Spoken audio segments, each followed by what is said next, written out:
Hi అండి, నేను మీ Tejlu. Welcome back to Tejlu kitchen. ఎలా ఉన్నారు అందరూ? ఇవాళ మన వీడియోలో అరటికాయతో ఒక super tasty simple side dish recipe ఒకటి చూపించబోతున్నాను. దీన్ని పప్పుచారు, రసం, సాంబార్ ఇలా ఎందులోకైనా సైడ్ డిష్గా చాలా బాగుంటుంది. దీన్ని ప్రిపేర్ చేసుకోవడం కూడా పెద్ద కష్టమేం కాదండి, చాలా ఈజీగానే అయిపోతుంది. ఇది వేడిగా ఉన్నప్పుడు చాలా క్రిస్పీగా ఉంటుంది. సో ఓన్లీ సైడ్ డిష్ లానే కాకుండా ఈవినింగ్ పూట స్నాక్ లా అయినా సరే తీసేసుకోవచ్చు. ఇక ప్రాసెస్లోకి వెళ్తే ముందుగా ఒక బౌల్లో ఇలా వాటర్ని తీసుకొని అందులోకి 1 టేబుల్ స్పూన్ వరకు రాళ్ళుప్పు, అదే కల్లుప్పు, క్రిస్టల్ సాల్ట్ అంటాం కదా, ఆ ఉప్పుని యాడ్ చేసుకొని పక్కన పెట్టుకోండి. ఇక్కడ నేనైతే 3 అరటికాయలు తీసుకున్నాను. వీటికి పైన కాడలు, కింద ఎడ్జెస్ కూడా కట్ చేసేసుకొని పీల్ తీసేసి స్లైసెస్గా కట్ చేసుకోవాలి. మరీ సన్నగా కాకుండా లావుగా కాకుండా ఇలా మీడియం సైజులో కట్ చేసేసుకొని సాల్ట్ వాటర్లో వేసేసుకోండి. ఇలా వేసుకోవడం వల్ల మిగతా అరటికాయలు కోసుకునే లోపు ముందు కోసుకున్న స్లైసెస్ అనేవి కలర్ చేంజ్ అవ్వకుండా ఉంటాయన్నమాట. ఇలా అన్ని స్లైసెస్ని కట్ చేసేసుకున్నాక ఇప్పుడు ఇలా నేను చూపిస్తున్న విధంగా ఒక వెడల్పాటి ప్లేట్ తీసుకోండి. అందులోకి 1 to 2 టేబుల్ స్పూన్స్ అల్లం వెల్లుల్లి పేస్ట్, 1/2 టీ స్పూన్ పసుపు, 1/2 టేబుల్ స్పూన్ కారం, 1 table spoon salt, 1 table spoon ధనియాల పొడి, 1/2 టేబుల్ స్పూన్ జీలకర్ర పొడి, 1 to 2 టేబుల్ స్పూన్స్ ఆయిల్ని కూడా వేసేసుకోండి. మీ దగ్గర ఉంటే కనుక 1/2 టేబుల్ స్పూన్ గరం మసాలాని వేసుకున్నా కూడా చాలా బాగుంటుంది. సో నెక్స్ట్ ఈ మసాలాని అంతా కూడా చక్కగా మిక్స్ చేసేసుకొని ఒక ముద్దలాగా రెడీ చేసుకోవాలి.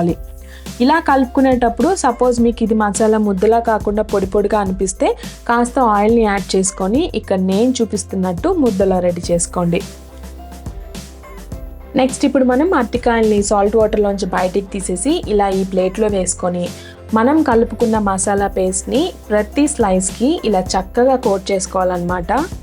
ఇన్ కేస్ ఇవన్నీ కలుపుకునేటప్పుడు మసాలా అయిపోతే మళ్ళీ సేమ్ ఇంగ్రీడియంట్స్ యాడ్ చేసుకొని మసాలాను రెడీ చేసుకొని ఇలా అన్నిటికీ కూడా కోట్ చేసుకొని మూత పెట్టి ఒక 10 to 15 మినిట్స్ పాటు వాటిని అందులో మ్యారినేట్ అవ్వనివ్వాలి.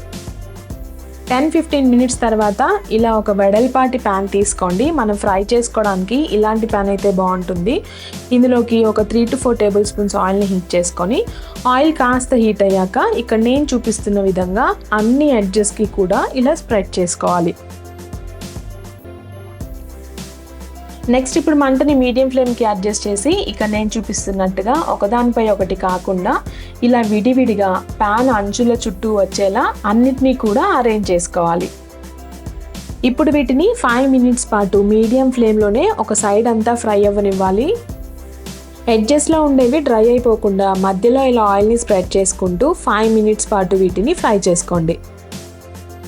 5 మినిట్స్ తర్వాత ఇక్కడ నేను చూపిస్తున్న విధంగా నిదానంగా రెండో వైపుకి ఫ్లిప్ చేసుకొని ఇప్పుడు ఇటు సైడ్ కూడా మరో 5 మినిట్స్ పాటు ఫ్రై అవ్వనివ్వండి.